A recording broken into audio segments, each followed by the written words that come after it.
Welcome to Religion Wise. I'm your host, Chip Gruen.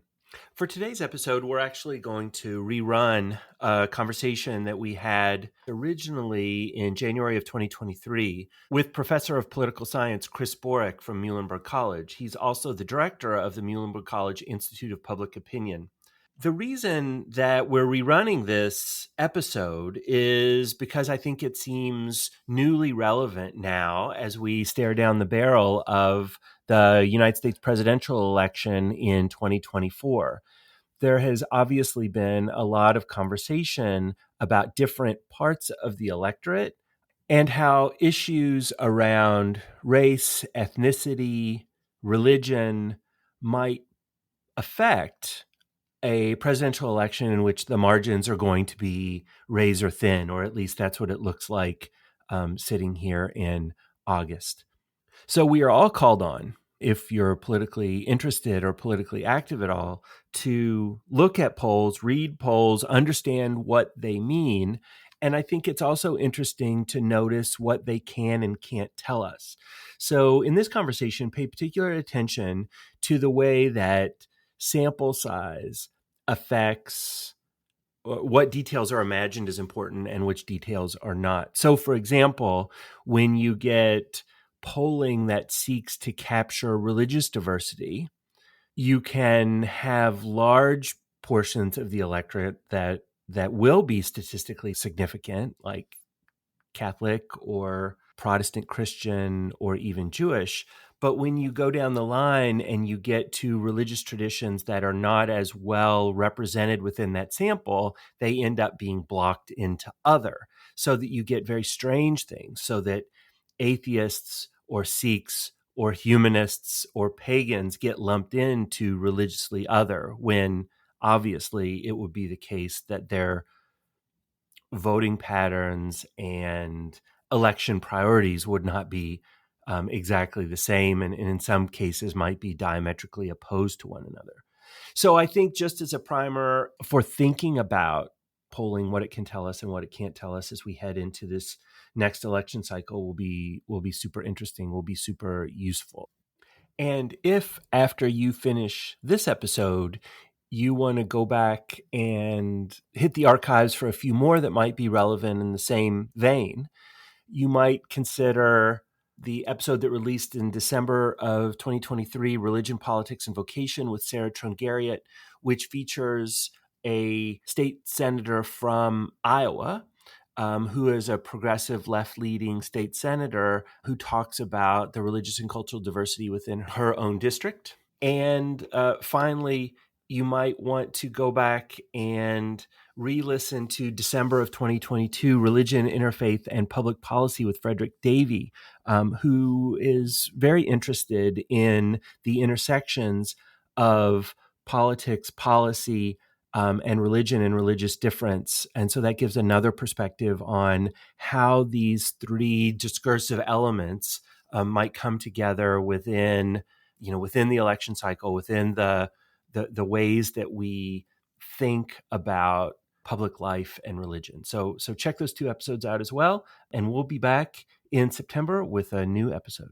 So without further ado, here's my conversation with Chris Borick. I hope you enjoy it. Chris Borick, Professor of Political Science and Director of Muhlenberg College Institute of Public Opinion. Welcome to Religion Wise. Hey, thank you so much, Chip. It's an absolute pleasure. So it seems to me that we can divide polling into a couple of different categories. First, the polling that gets the most attention, approval, disapproval of political figures, polling of registered or likely voters ahead of primary and general elections. The second category is less driven by election cycles, concentrating instead on the popularity of ideas and policies, which offer us some insight maybe into individuals and community identities, affiliations, demographics, those sorts of things. Does that seem about right to you? Is that division real in the field? Yeah, it's very real, Chip. When we think about polling, the polls you mentioned first, the electoral politics polls, the horse race polls, the approval ratings, those types of polls are often the most cited. People love to keep score of elections. They like to have an idea of where races are. So they really have a high appetite for those kind, including the press, right? So those are some of the polls that do get the most attention. But a majority of polls, if you look at kind of the universe of public opinion research, are not electoral polls. They might look at policy issues, beliefs, attitudes, perceptions of society. And those, to be honest with you, are my favorite polls. Those are the ones I like to do the most. In some ways, they're easier. For example, electoral polls often look at trying to hit a likely voter audience that changes and is moving and evolving. And so it's really complex and really a little challenging, sometimes more challenging than you'd even want. General population polls, because we know the population parameters, because of the census and others, and that they're not as time sensitive as a quick election poll, are more fun to do and often more rewarding. So I don't want to get into methodologies too much. That's not exactly what we're interested in here. But since you mention it and thinking about knowing, the population, not having to think about likely voters, there's something that's been on my mind around polling. And I think that this would be true of both of the kinds of polls we mentioned. I just want to get your temperature on the sampling bias problem. Because even if we're thinking about polls of religious identity, or Gallup does belief in God or things like that, the people who are likely to pick up the phone or answer a poll or talk to a stranger, it seems like that really, would shift age-wise, for example, but might also shift, around one's ideology or one's perception of the world or one's perception of threat from the outside. How do you think this could skew our perceptions of even the general population, even if we're not having to think about people who may or may not vote? Yeah, no, it's a great point. One of the methodological challenges for public opinion researchers, Chip. And first of all, it's not easy. It's not easy to get around some of those non-respondent issues that have challenged the field for years and years, and have only gotten more challenging with changes in communication. Everything you described is accurate. So first of all, it takes a lot of attention to those things, recognizing that those are potentials, and you could see it sometimes, especially if you have population parameters, right? So, for example, if I'm doing a general poll in Pennsylvania, and I know a certain segment of the population, by age or racial or ethnic identity is at a level, and we're underrepresenting that or overrepresenting that, we could do a couple of things. We could try a lot harder to go back and reach those populations, and sometimes we do. It takes a lot of money, takes a lot of time. Other times we'll try to account for that with statistical weighting, where we weight those percentages of the population to their, or the sample to their population parameters. That has risks involved with it, right? You're making assumptions based off the group, and maybe that group of young people that responded isn't representative of the broader young group. So there's lots of challenges with that. One of the things we get to do is sometimes validate. And this is where election polls come in handy, because there is an actual result that we could compare to see what we found. And if we are, in essence, kind of replicating what happens in reality or close to it, it gives us a sense that the measures we took to address some of those limitations are paying off. Doesn't mean it's perfect, and lots of polling breakdowns, if you will, over time, but it's a challenging area. And so we have to really adapt methodologically as researchers to account for those things. Sometimes we do it well, but the one constant is that those pressures are going to continue for quite some time. Yeah, it's interesting. I think about something like race or ethnicity or age. You know your number of respondents, and the number of people in the population more or less, and you can account for that. I always wonder about things like, is there some correlation between what people think about climate change and whether they're likely to respond to a poll or not, which would be impossible to get your hands on if there's a correlation in something like that. It's very true. It's very true. When you don't have a population parameter, you're kind of making assumptions, right, based on some other things that you have a pretty good representative sample. But again, you don't have complete, confidence that that's the case. So obviously, on religion wise, we're interested in the ways that religion and religious identity interact with other aspects of public and communal life. can you give us a basic lay of the land for how pollsters think about religious identity, and the electorate or the general population, and what that's looked like over time? Yeah, it's a great question. Obviously, pertinent to our talk today and your work on religion wise, Chip. So first of all, pollsters regularly ask questions about individuals' religious identity. How they affiliate, what they believe, how they practice their religion, and so those questions are pretty common. As someone that's polled now for a quarter of a century, I'd say over 90% of the polls that I've conducted have some, at least one religious question item in it. And probably the most common is just, how do you identify, in a classic breakdown of options from Catholic to Protestant to Jewish, to Muslim or none, which we'll talk about moving forward. And so we try to do that because it is predictive of lots of things that we're studying. What you believe, how you affiliate politically, what you are concerned about, and so measuring those things are pretty common. And most pollsters in general population surveys will have some type of religious question. The question often for us is how many questions, depending on the content and what we're trying to measure, which is fascinating, right? So, general identification is important, but probably as important is the level of practice or engagement with your religion. Do you go to mass or synagogue or services, right? How often do you do that? Tells us a whole bunch, especially when paired with your affiliation and how you identify. And so we, trying to get at that. And then kind of, for example, you mentioned climate change, and we do a national survey on climate change every year. And we want to ask some religious questions because it really is a fascinating relationship between religious factors and beliefs and opinions on climate change. So we ask a question generally, do you identify as whatever religion?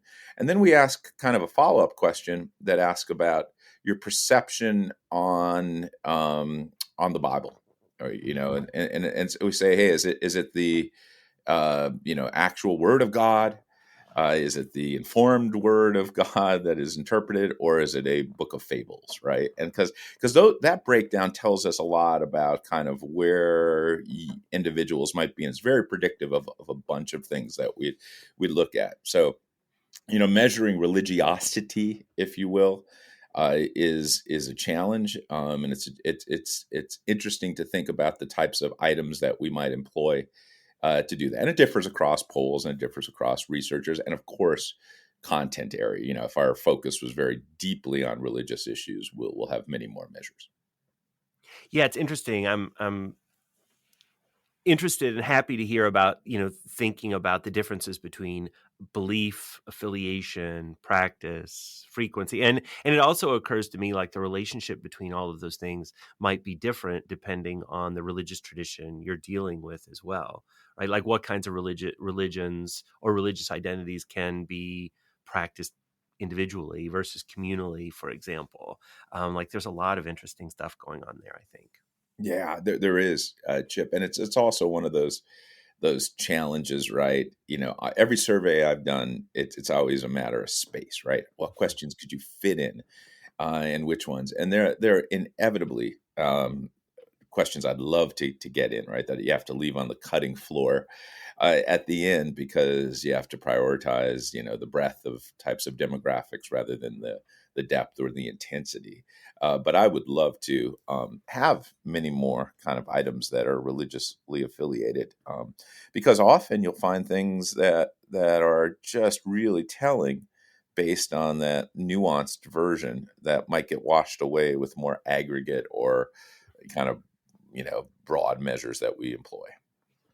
So one of the things at the Institute for Religious and Cultural Understanding that we're really interested in is the breadth of religious expression. So our Worldviews program is not only dealing with major Christian organizations that have lots of people, but also thinking about smaller. We just interviewed someone from a pagan community, or the Sikh community is not very large in the Lehigh Valley, for example. But we want to think about those. But it seems to me for your work, thinking about the larger groups gives us a better handle on public opinion in general, right? So going into the sort of less populist types of religious identity would be, not counterproductive, but wouldn't you're not allowed to have that sort of nuance for the metrics that you're interested in. Does that sound about Yeah, right?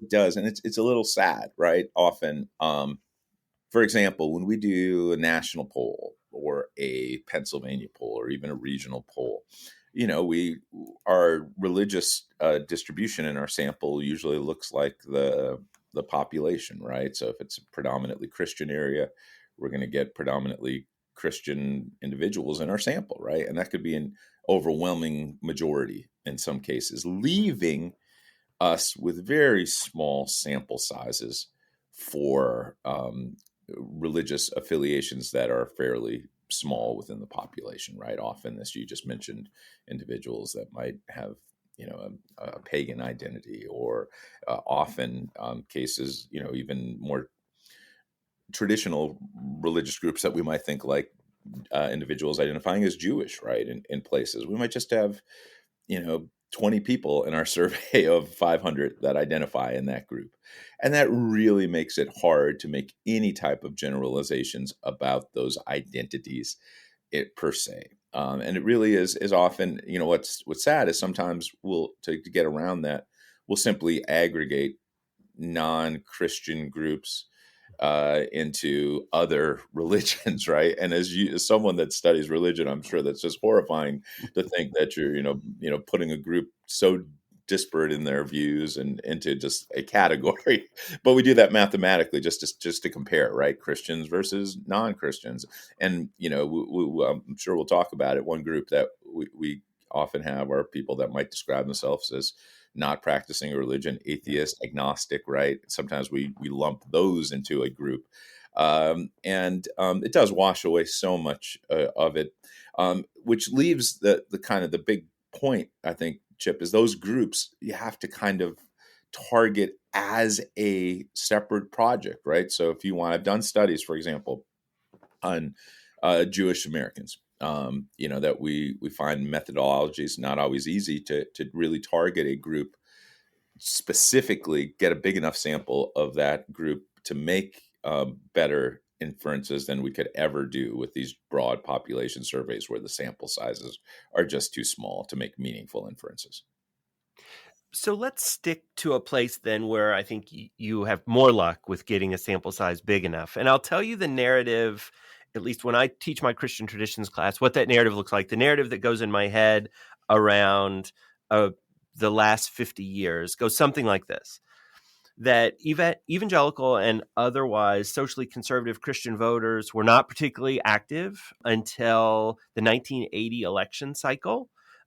Since that time, that voting bloc has become very powerful, first coming out for Ronald Reagan and then other Republican candidates predominantly. After that, there are a number of groups or a number of issues that group is particularly attentive to, around reproductive health, definitions of marriage, roles of public education, etc. This has resulted also in realignment of the parties, even if we're thinking about realignment of the way that the country is imagined. The Democratic Southern South is no more, largely because of this trend. Does that sort of narrative about the way that this kind of socially conservative group of Christian voters has shifted, does that seem about right to you? Is it overly general? What do you think? No, I think it's right, Chip. It was one of the defining features of American politics, certainly when we were layering religiosity into it. The emergence of evangelical voters as a defined and impactful voting bloc in the United States has been a cornerstone of politics since the 80s. And as you said accurately, it really rose in the 80s and in some ways was intensified moving forward, into this century, and often strategically. By the way, I'm sure that is how that happened. Didn't just happen, right? It was very much orchestrated and politically thought about, and has had impacts through many cycles, including the most recent cycle. We could talk about that. But yeah, it's evangelical voters have since the 80s become a increasingly core part of the Republican coalition in the United States. It's changed, as you said, as you tied it into regional politics in the South. The South, which was historically the most democratic place in the country, dating back to the Civil War and its roots there. Largely white voters in the South were overwhelmingly Democrat. And also that overlaid with a area that was overwhelmingly Protestant, often evangelical, and that made a part, right? That made a part of the politics that were in place in the South, and that's changed dramatically over the last 40 years. So here's a bit of my frustration, because I think that story that we've laid out, totally makes sense. We can plot it. We can look at results in presidential elections, in legislatures. We can see that. But I think the part where I get frustrated is when you look at sort of pundits thinking about politics, thinking about religious identity, that it stops there, right? And so you get a narrative of the ascendancy of and I will nuance it by saying a kind of Christianity or a kind of social conservatism. But on the other hand, there are lots of left-leaning progressive religious identities as well within Christianity and out. So mainline Protestantism has in recent years become a lot more progressive. We could think about the Evangelical Lutheran Church in America or the Episcopal Church, for example. Both have opened up to different kinds of identities, being more welcoming, particularly around LGBTQ, et cetera. And then we also have groups like African Methodist Episcopal Church, the AME Church, that maybe has been less progressive on sex and gender issues, but certainly is very progressive on pluralism around race and ethnicity, for reasons that make all kinds of sense. So can you think a little bit, or help me think a little bit about that coalition on the left? Does it operate in the same way as the coalition on the right? Is it intentional in the same way as the coalition on the right? Because it seems to me like these, maybe they don't balance one another out, but they're both parts of the story of the confluence of politics and religious identity in the country. But yet I don't feel like they get the same airtime.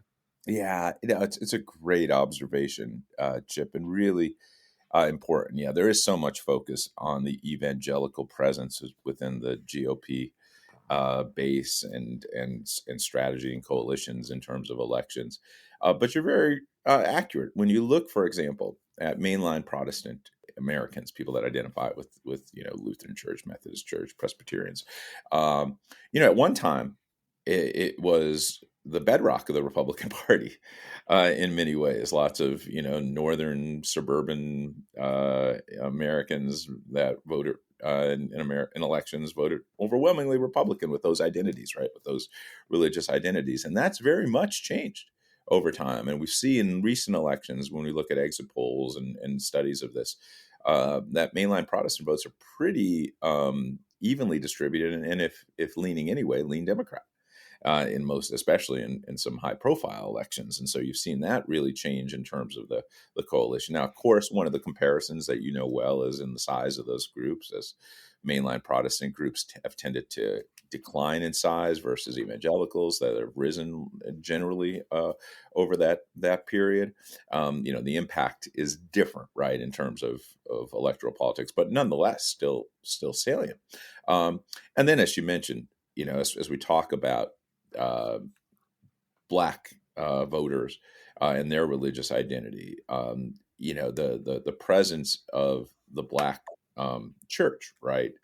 If largely just broadly defined, has been incredibly pivotal in democratic politics, American politics, but in contemporary times, there is no group that is a more loyal supporter of the Democratic Party than Black voters. And among Black voters, the most loyal Democrats are often highly religious, affiliated with groups like you said, the AME groups and Southern Baptist groups that have long had a place in democratic politics, and even more so now. So the coalitions have changed; they've evolved. But certainly beyond evangelical Christians, the place of religion in American politics is much richer and deeper. Partisan politics too is all we're talking about at this point. Mhm. Yeah, you think about the confluence of race and political activity. And so I'm thinking about the Souls to the Polls initiatives, right? Where you make sure that you have a movement that wants to get polling places open on Sundays so that you can compound church attendance, in some of these, particularly in the Black church, with getting out and going straight to the polling place. Yeah, indeed. Those overlays are fascinating, right? And it brings in all kinds of interesting questions that we might entertain in an elections or politics class, right? Where are those divides? Where are they, legally allowed to go, which is a whole other variety. I'm sure great a show in itself for you, Chip. But yeah, there's connection points all over the place. That could be examined. So harder, as we've mentioned before, harder to get our hands on, but I think important for us to recognize here is that religious identity in the American population is more than just thinking about Christianity. We could think about, Judaism, for example, Jewish identities with similar things, right? About some Jewish communities will lean very far left, some Jewish communities will lean very far right. So we could think, about whether we're talking about Orthodox or Reform or conservative or Reconstruction, right? We could do that whole thing as well. But then also the other big question that I think is maybe a puzzle that needs answering a little bit is for thinking about the future is about other religious identities in the country growing. You can think about Muslims and Hindus, for example, or even, to get back to another Christian identity, Latino Catholic voters as well. What can we say about increasing diversity of religious identity as the country as it relates to both public opinion and more specifically to the electorate? Yeah, I mean, all those elements are key, even in the most recent cycle, Chip, as you kind of piece it, take it apart, and we're still doing that, looking at all the evidence and validation and exit polling and things. But you see, within groups and again, the confluence, right? So if we look at the growing Hispanic Latino population in the United States, and we think about that as a voting bloc, if you will, one of the most contested now and coveted voting blocs, where does religiosity overlay with that group? And it's fascinating, right? The group largely leans Democratic, as you look at. Although in this election, we saw, and especially in places like Florida, that lean go away. And there's diversity within the Latino and Hispanic community is very important. Cuban Americans versus Mexican or Puerto Rican individuals, really different. So we're washing away differences there, but also religious differences, as you talk about, Catholic versus evangelical Latinos, very different perspective, right?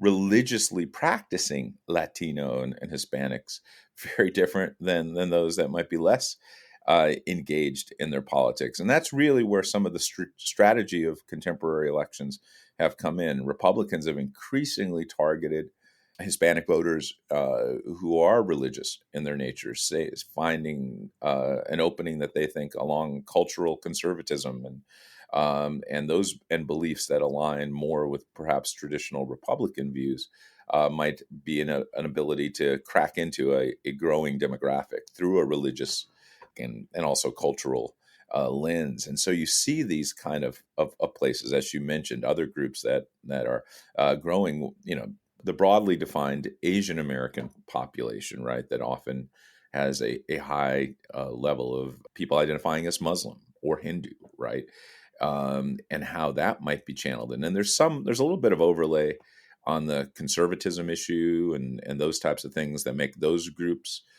that also vote generally Democratic, not monolithic in their nature, Mhm. and as their size grows, and that is a growing population within the United States, I think attention will increasingly be paid to how both parties might lay strategic kind of claim to those populations, right? Through at least partially religiously identified markers.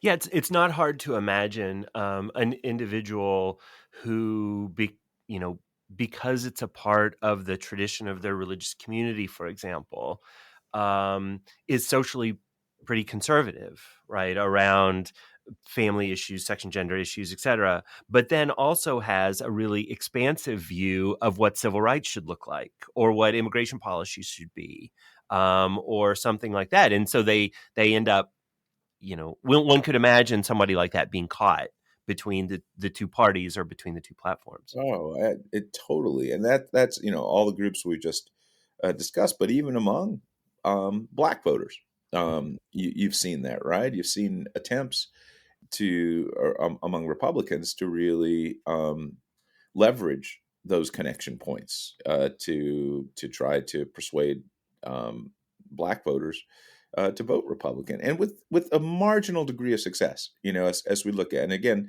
politics is probably my most overused cliche is about margins. It's won on the margins in places like Pennsylvania and others. And so if you can, even move a group 2 or 3 points, it's impactful, right? It's impactful. So we often, we look at these big pictures and say, oh, Black voters overwhelmingly Democrat, and they are. But if it's overwhelmingly at 93% versus 90%, and it's a close election, okay, it's impactful. Yeah, yeah, good, very good point. Absolutely. So one of the major trends, and you've alluded to this already, so I know it's something that I think probably impacts both of our work a little bit. But one of the major trends of the last 20 years or so, and we could sort of quibble over how long this has been happening. We might also say the last 50 years, has been the decline of self-identification with membership in a religious community or in a religious denomination. The number of those associated with this group, which we sometimes refer to as the nuns, Nones, not Nuns. Depending on the poll, depending on who you ask, I'd be interested to hear your number on this. Somewhere between 30 and 50%. Teaching at a college, I think we both are acutely aware of the trend and how it affects 18 to 22-year-olds. If we can look at our matriculation data and find this bearing out in the same way. What do you make of this trend? How does it affect electoral politics, views on social policy, party affiliation, et cetera? Has this trend, provided headaches for you? I wouldn't call it a headache, but it's something that absolutely is significant in so many ways, both from a measurement perspective, and it's impactful in a lot of ways. And you're dead on, Chip. This is not only our research, but pollsters and public opinion researchers across the country have picked up on this. Trend, as you said, that date probably does, and it's really a good observation. Probably dates back farther than we've really started to identify it. A lot of it's kind of identified as a 21st century artifact, and at least the intensity of it has expanded. But there's inklings of this much farther back, right? And scholars that have looked at it, and public opinion researchers. But it's ballooned. So I've been polling for over a quarter of a century, mostly in Pennsylvania, and a little before that out in Wisconsin. And we always ask these religious marker questions, right? Even the identity questions. And so over hundreds and hundreds of surveys that I've done, every year you kind of look at, well, what percentage are identifying, at least, saying that they identify with religious groups. And as you said, the trend is absolutely moved to a greater portion of the population say I don't have a religious identity, the nuns, as you said, or that they are agnostic, in their kind of views. Those two are growing. It's interesting that atheism, as an option that we look at, has grown modestly over that time, but not at the same rate as the nun/agnostic. And I know I'm blending stuff together here, but at least from a polling perspective, those are the growth sectors of if you will, and it's dramatic. Your number, about 30 to 50 in that range is where most polls put it. So if you look at our polls, and it changes, right? If we're looking at an electoral poll versus a general population poll, we might have a smaller percentage of nuns in an electoral poll than we would a general population poll because of voting patterns. But on average, over the last handful of years, we're probably seeing 35 to 40% fall in those categories that are there. And then you could, it's actually interesting. As I said, it's hard to get inferences about small religious groups percentage wise of the population, maybe Muslims, Hindus, Jews. That's not the case anymore for nuns. We have a big sample size. So we start to be able to really look at how they think, what they believe, well, how they act. And there's overlays with age, all the things you said, especially, with cohorts like college students, where this is the majority group, by the way. It is the majority. So just put that into kind of context. And that group's, ascending while other groups are not. And that doesn't guarantee anything. We could have a change culturally that might shift that. So I'm not a predictor of such things. But probabilistically, at least for the short term, they're going to be more impactful electorally. And they do lean Democratic. They also overwhelmingly lean, at least in their brand identification, as independent. They might vote more democratically in general, but they don't like to be called Democrats. They often want to be called independent. And that might be, they don't want to affiliate with a religion. They don't want to affiliate with a party either. So that kind of synergy, I think, is fascinating to look at. Yeah, I would really want to drive that home, because one of the things I'm thinking about here is that just because to say somebody does not affiliate with a religious group doesn't necessarily mean, for example, I know Gallup has for years and years asked this question about belief in God, right? And the belief in God number doesn't drop nearly so quickly as the affiliation membership question. So the correlation I always point to is that if you go back a couple generations in my family, people were really involved in like the Lions Club and social lodges and things like that, which are almost, I mean, I don't want to offend anybody to say that they're irrelevant or they're gone, but there's certainly the membership in even our generation, or certainly younger than us, is much, much less. And it seems to me like those aren't religious organizations, but they're tracking something similar about membership and affiliation versus larger questions of values and meaning, meaning making, et cetera. Yeah, that's a great observation, and borne out by lots of statistics, right, about how we join and where we join and how we align with organizations in general, right? And the nun, as you said, that does certainly, and this is why you need multiple measures, right? Someone that says they're not affiliated might be on beliefs very more aligned with somebody that might be practicing, right? It's just, it gets complex. That's why multiple measures are very important to have. But that overlay that I think is fascinating, right, is that I don't consider myself, this group that they might not consider themselves part of an organized religion. They might not consider themselves part of a organized party, and they might not consider themselves engaged with organized community groups. Right? That doesn't. And by the way, that doesn't mean that they're not engaged in communities. Right? They might volunteer. They might do things, but that's kind of on their time, under their agency. Right. With no membership card necessarily. No Right. card, Right. no Right. cards for any of these. Actually, and I'll take host prerogative here just to share something that I think really, again, drives this point home. But, in some of my classes, we take field trips to local communities. And one of the things that I've started to learn to ask is membership numbers versus attendance. And if you go and you look at, say, mainline Protestant communities, their membership might be 500 and their attendance might be 100, right? So like 20% of people who are members will attend on a weekly basis.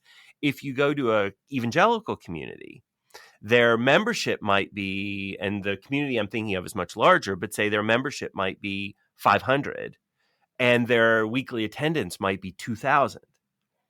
Right. So it runs in the opposite direction, that the the membership is a subset of attendance, whereas in mainline Protestantism, attendance is a subset of membership, which I think just speaks volumes about sort of the structure and organization, about the way that these groups see those two, those two constituencies.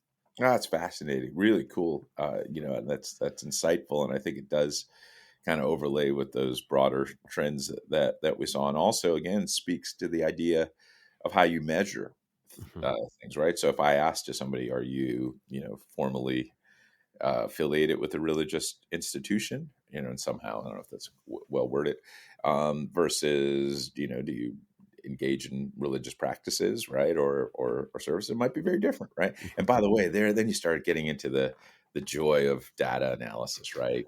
Getting into those groups, like you said, finding someone that doesn't affiliate but goes regularly versus someone that is affiliated but never goes, and seeing how they align. So that's, as a geeky academic, I see nothing but cool research questions there. Okay, so to get away a little bit from the elections and those sorts of issues and to think more about public opinion more broadly, we've touched on a number of these issues already, but we might add, climate change, pandemic response, gender identity, those sorts of things as, issues that are, currently being polled, that people are currently interested in. As someone who conducts polls, how do you think about those sorts of issues as related to religious identity or religious community and, or religious practice? Like we've problematized that enough already. But so we talk a lot about polarization around party, but it seems to me there's an older kind of polarization around these sort of social issues. How much are we seeing of this sort of being a self-sorting around social issues and rather than something new, right? We're just sort of seeing it in a different lens. Yeah, no, it's a really cool question and framed nicely. Chip, it's you think about these pathways, between party, religious identity, a whole series of demographics and how it might shapes one's support for policies, and then vice versa, how the policies and positions might shape your identity, right? That it's a great question that we ask, kind of causality within political science is like, okay, are your beliefs leading you to the policy, to the party? Is the party leaving you to the beliefs, your affiliation? And it's over time, it's a little dynamic, right? And I think there are some evidence right now, actually really interesting studies that I've read, that your party identification in this age of kind of negative partisanship that we live in is actually leading you to some of your religious viewpoints and affiliations. We're seeing this. I think this is like in the moment, like one of the cool research questions is that you have individuals that based on, where they stand politically right now, are making decisions about how they might practice, or if they're shopping for a church or a religious organization that aligns with them. That seems to be more common, at least by some metrics that I'm seeing, than it has been in the past, right? And rather than you're kind of shaped. You start with your religion, you start with your other things, and that shapes your partisanship. So that by itself is fascinating. But then you get into the particulars of policy and issues that you looked at. So we've probably talked over the years. Most of my kind of academic research is on climate change. And have followed that now for decades, doing lots and lots and lots of national and regional polls. And the religious overlays there always, I find, incredibly fascinating, right? You might not think on the surface, like, why would, religion and climate change would not the first, I was like, well, that's an easy comparison, right? Compared to religion and abortion, maybe, or something like that. But nonetheless, it's impactful, right? It's so impactful. I'll give you just a quick side story methodologically. So for years, we asked people open-ended questions. So if we asked them, do you think climate change is happening? And they said yes or no. Is there evidence of it? We'd ask them a follow-up question. Well, what's the biggest factor that leads you to conclude that there's evidence of climate change? And people would point to science or their own experiences for it. And we kind of coded those into categories.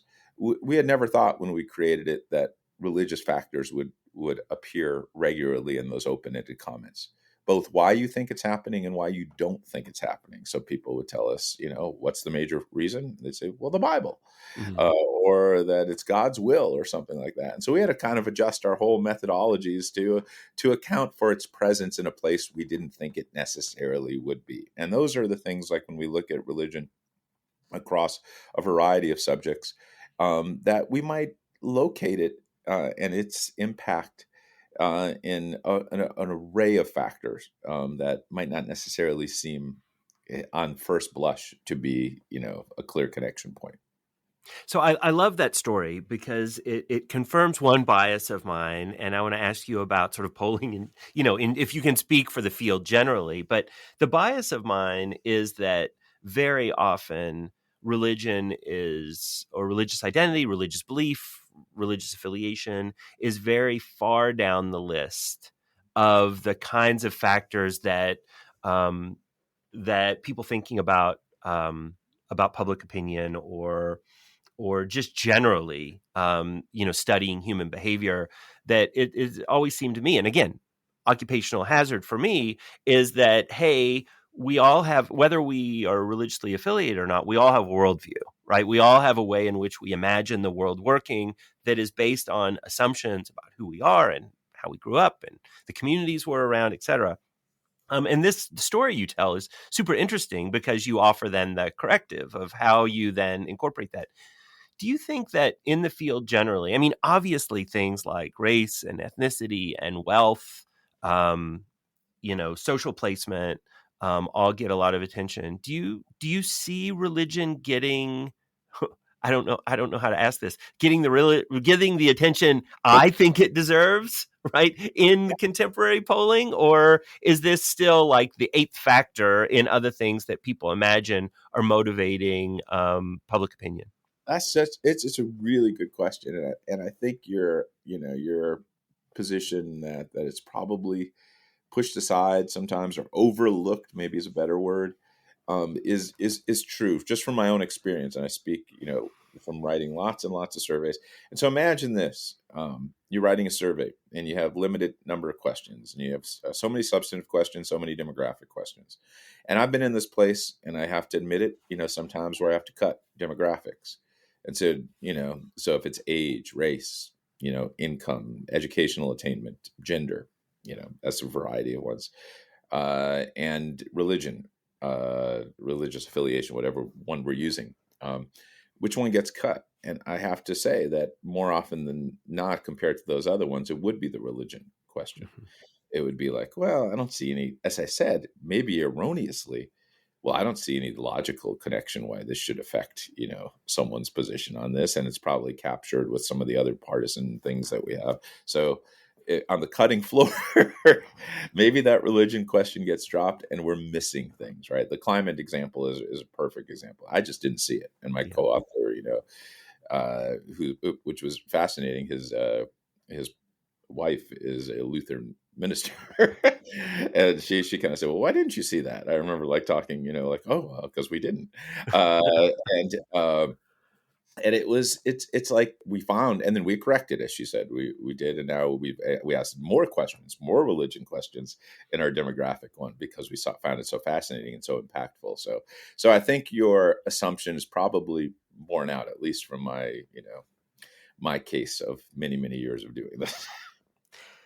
So, and again, I know that my perspective is very limited on the work that you do, right? I see it as a consumer of polls and polling data, and from talking to you and other people in the field, but I don't have obviously the insider's view on all this.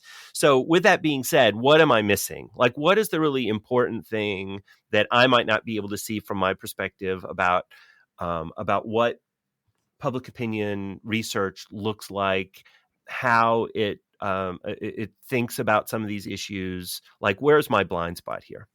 Yeah, I don't know if you have a big blind spot, Chip. From at least our last 45 minutes of discussion, you seem to have a pretty good feel for it. Maybe where we started takes us back to the challenges, right? It is a really challenging time. I've been doing this for over a quarter of a century. And I look back at when I started, and I said, boy, that was at least relatively easy to do. It's harder now. It takes a lot more time, it takes a lot more money to do it right. So there's more challenges. There's also some more opportunities to be able to field studies and reach people through online platforms and other things that are opening up, and we're exploring all of those at the institute for our next stage for however long we roll. And I think it's just being attentive. The thing I say to consumers of public opinion research is be attentive to the methods and the track record of the organizations you look at. There's a kind of proliferation of people that say they're doing polling or public opinion research, and that sometimes new folks are doing it great, and other times I have some questions about their transparency and what they're doing and how they're arriving at their conclusions. And so be good consumers, like you are of anything else, of the type of data that you receive that measures what the public thinks and believes. All right. Well, I think that is a great place to wrap it up. Thank you very much for appearing on Religion Wise. We really appreciate your perspective on this. It was such a pleasure. Chip, thanks for having me aboard. It's a great honor. This has been Religion Wise, a podcast produced by the Institute for Religious and Cultural Understanding of Muhlenberg College. Religion Wise is produced and directed by Christine Flicker. For more information about additional programming, or to make an inquiry about a speaking engagement, please visit our website at religionandculture.com. There, you'll find our contact information, links to other programming, and have the opportunity to support the work of the Institute. Please subscribe to Religion Wise wherever you get your podcasts. We look forward to seeing you next time.